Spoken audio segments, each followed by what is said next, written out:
Hai, nama aku Bayu. Kok ngeblur sih anjir? Oke. Nama aku Bayu. Di sini aku mau kasih tahu ya, kayak Q&A lah gitu ya.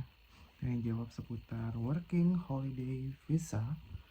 Karena gue sekarang ini tinggal di Australia, di Victoria, itu sekitar di state Victoria, di Mernda Village, itu sekitar 1 jam dari Melbourne kalau naik kereta gitu kan.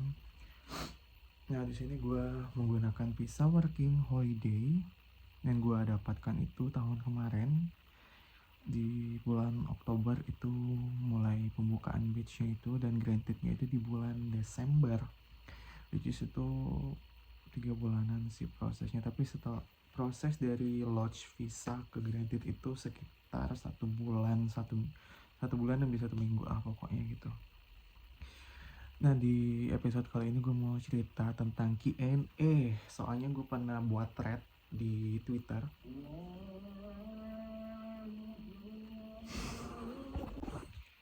Oke, sorry, tadi adalah azan maghrib.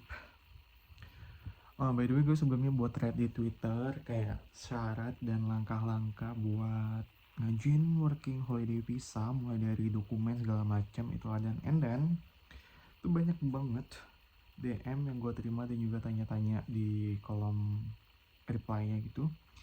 Mungkin kalian just in case pengen tahu Twitter gue akan kasih linknya di bawah dan juga link threadnya. Kayaknya udah banyak juga sih yang ngasih tahu video tentang syarat-syarat dan juga langkah-langkah untuk buat visa ini gitu loh di YouTube. Jadi gue nggak akan ngebahasin itu, gue kayak tanya jawab aja gitu yang gue tahu gitu kan ya. Ini ada tanya nih dari salah satu akun. Halo, mau tanya boleh nggak? Boleh. Tapi gue kayak awal kan rencana mau kerja di Australia, tapi untuk pengajuan visa mau coba pakai visa jalan-jalan dulu. Terus pas di sana bisa nggak ya ngurus visa student biar bisa kerja di sana? By the way, I'm not an expert untuk mengetahui visa student atau jalan, tapi alangkah baiknya tidak menggunakan visa turis atau visa jalan-jalan untuk bekerja, jatuhnya lu ilegal gitu kan ya. Jadi gue nggak tahu juga nih pengajuan pas di sini kita kerja terus tiba-tiba di sini kita ngajuin visa student ngapain gitu kan. Ya lu mending sekalian student aja atau lu cari modal gitu kan. Mending modal yang lu pakai ke Australia untuk ngajuin visa student sih kata gue gitu. And then ada lagi mau tanya, boleh itu ke Australia pakai agen atau pakai web? Maksudnya agen atau web itu apa? Pakai web, iya pakai web imigrasi sama pakai web apa namanya webnya embassy Australia gitu kan. Pakai agen pulsa, skip deh. Ini siang kak, mau ganggu waktunya. Aku mau tanya untuk jenis kerjaan yang bisa dipakai buat kerja dengan WHP ini, apakah bisa untuk bidang kesehatan kayak farmasi? Terus jenis TOEFL buat persyaratan tuh mesti IBT atau ITP ya kak? Makasih. Mungkin banyak sih yang tanya-tanya kayak gini juga. Di WHP ini kerjanya tuh bisa bidang apa aja? So far yang gue tahu ya, WHP ini kita tuh lah buruh kerja kasar. Kayak lu mau di Indo lulusan apa, even ada beberapa temen gua ini dia lulusan dari Cina sana, sama kerjanya buruh, kerja kasar, kayak kerja kasar gitu di perkebunan, di pabrik, di resto cuci piring. Jadi untuk kerja farmasi kayaknya belum, gue kurang tahu, tapi kayaknya nggak bisa karena di sini tuh Australia ini tuh harus punya license-nya negara sini gitu loh yang gue tahu gitu ya. Mungkin lu bisa kerja dengan bidang farmasi tapi itu langsung company yang meng-hire, tapi bukan pakai WHP sih ya, pakai skill visa, working visa gitu. Next question. Oh yang tadi sama tuvelnya tuvel apa namanya, tuvel IBT juga bisa lah pokoknya. And then assalamualaikum, waalaikumsalam. Mohon maaf mengganggu waktunya, enggak juga sih. Izin bertanya, saya ingin kerja di Australia dengan visa WHP. Untuk nilai IELTS-nya berapa ya? Minimum, dan untuk mencapai nilai tersebut harus benar berapa? Terima kasih, waalaikumsalam. Perasaan di thread udah sangat jelas dan juga banyak banget informasi mengenai skor for IELTS yang digunakan untuk apply WHP ini adalah 4,5 itu overall score, mulai dari speaking, listening, reading, sama satu lagi lupa. Jadi pokoknya overallnya itu 4,5.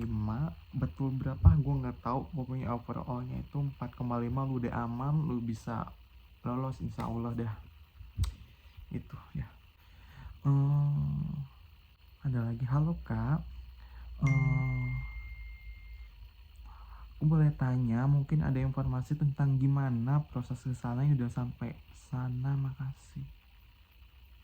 Ya prosesnya itu apply WHP, apply visa. Sebelum ngajuin visa minta surat dukungan dulu dari imigrasi yang SDU WHP itu, dan kita apply visa, WHP visa udah kesini. Itulah. Halo kak, mau tahu buat saya yang umurnya 40 plus bisa nggak? Nggak bisa untuk WHV. WHV itu maksimal umur 30 tahun atau belum berulang tahun yang ke 31 bisa. Kalau 40 nggak bisa. Tuh. Info di mana ya bisa lihat kerjaan menggunakan WHV ini gitu. Untuk kerjaan sih di sini banyak banget notif, sorry, matiin dulu.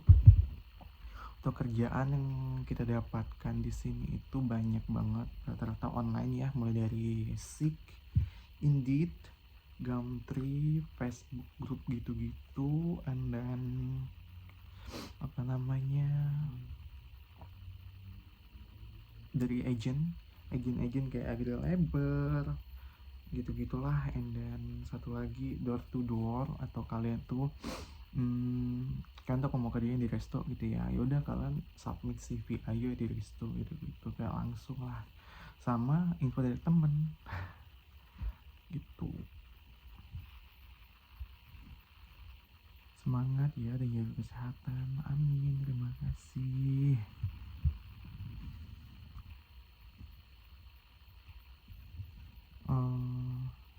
Kalau usia di atas 30 tahun, selain pakai visa student, pakai visa apa ya sekiranya tidak pakai sekolah, jadi cuma buat kerja aja? Ya working visa, skill visa gitu. Dan kalau lu ribet, cari orang sini terus kawin, nikah, jadi PR lu, bisa kerja sini itu. Mau tanya, kalau masih kuliah terus ngajuin apa itu pakai ijazah apa ya? Nggak pakai ijazah, pakai apa namanya, nilai lu gitu kan, apa sih namanya itu,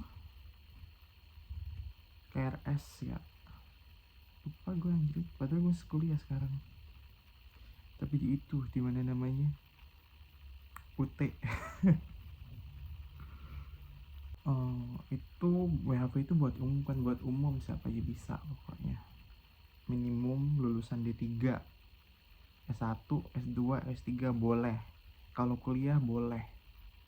Lagi kuliah juga boleh, asalkan mahasiswa aktif, minimal usia tuh 18 tahun sampai 30 gitu. Itu kalau untuk WHV ya, working holiday visa. Ini banyak banget gitu ya.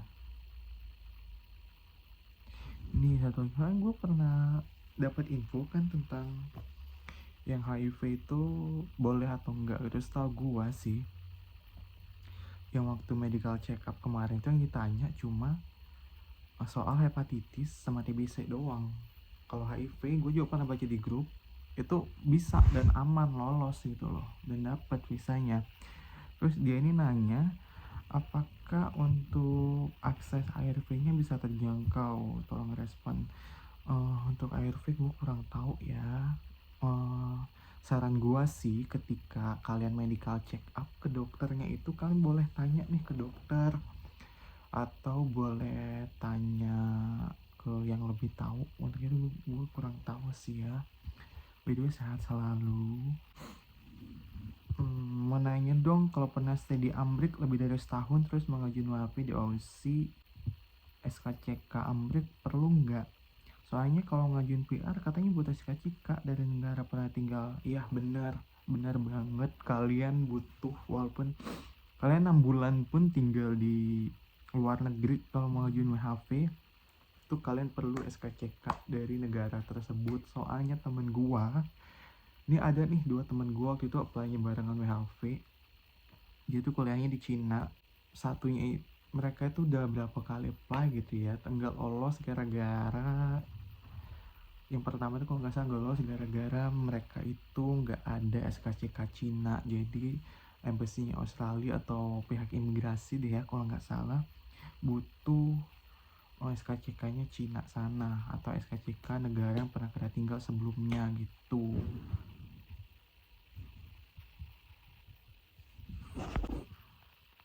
Jadi ada yang nanya,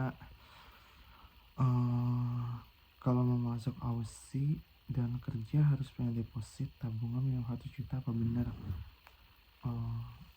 Tergantung visa lu ya. Setahu gue nih ya, visa turis itu ya lu harus punya aset, kayak lu punya tabungan, lu punya deposito lah gitu kan, kayak yang lu bakal balik nih ke negara asal lu gitu kan. Kalau WHV itu yang minimal cuman 5.000 AUD atau 50 jutaan gitu kan. Dan itu kenapa butuhnya 5.000 AUD itu buat bekal kita di sini gitu. Ya at least lah buat 2 bulan kalau lu kayak nganggur banget gitu kan. Kalau untuk turis sih ya kata gue kayak wajib banget sih, kayak lu harus punya aset lah pokoknya tempat kita, kayak itu nandain lu tuh gak akan kabur gitu, gak akan jadi ilegal. Itu setahu gua ya. Ini ada nanya tentang kerja di bidang hospitality banyak banget sih di sini, kayak di hotel jadi cleaner gitu-gitu, housekeeping. And then apa namanya, kalau di Darwin tuh ya, daerah atas Darwin itu tuh banyak tuh eligible yang bisa apply second year walaupun kerja-kerja kayak di hotel atau di resto gitu-gitu. Terus kalau untuk tahun pertama mending langsung kota atau langsung ke outback desa-desa gitu ya. Saran gue nih, gue kan kerja ya saat ini tuh kerjanya itu di mushroom farm atau perkebunan mushroom ya. Itu kerjanya nggak seminggu full atau 5 hari full atau 6 hari full tuh enggak gitu loh. Bahkan seminggu tuh pernah gue cuma 3 hari atau nggak kerja. Sedangkan kalau kita di desa itu lu cuma dapat kerjaan itu doang gitu, sedangkan duit lu nih keluar terus gitu. Oke lah, kayak lu kerja sehari itu bisa untuk biaya lu seminggu ke depan, tapi ya kita butuh income tambahan. Jadi saran gue sih untuk tahun pertama, bukan tahun pertama juga sih kata gue, kayak bulan-bulan awal lah, kayak lu baru datang ke Australia, saran gue mending stay di city dulu sambil cari informasi untuk kerja outback di desa gitu-gitulah pokoknya, yang kalau bisa long hour, jadi kayak seminggu tuh at least lah banget 4 atau 5 hari kerja gitu kan. Karena ya gitu, lu 3 hari kerja ya paling cuma 600 700 gitu gitu lah. Kalau lu di city lu bisa cari kerjaan tambahan, kayak lu bisa kerja di resto, atau lu bisa kerja Uber Eat gitu-gitu, antar-antar makanan gitu-gitu. Atau lu kayak bisa apply, banyak lah pengedit di city kalau lu usaha, dan juga door to door sih biasanya gitu. Info translate dokumen dong untuk WHP gue kemarin, translate dokumennya di Anang, itu murah dan legit banget. mereka juga baik banget sih, secara komunikasinya tuh oke. Kayak apa yang kurang tuh tolong banget dikoreksi secepatnya gitu. Nanti gue taruh di bawah deh ya, email dia tuh cuma email doang, gak ada nomor telepon atau apa, pokoknya komunikasinya via email. Apakah ada perbedaan jumlah tabungan minimal jika sudah ada dependence-nya? Gue nggak tahu ya maksudnya apa itu, tapi ya lu harus jaga tabungan lu itu tabungan ya, bukan deposito atau apa. Kayak tabungan yang bisa ditarik kapanpun, dimanapun gitu, yang sebesar 5.000 AUD itu lu harus jaga sampai visa lu granted atau visa lu terima gitu lah, lu lolos gitu. Kalau udah itu ya udah terserah nih lu mau apain duit lu itu, serah pokoknya sampai visa lu terima, sampai lu dapet kabar kalau lu granted visanya, lu harus jaga dulu itu saldo yang 5.000 AUD atau 50 jutaan something itu di tabungan, bukan deposito ya.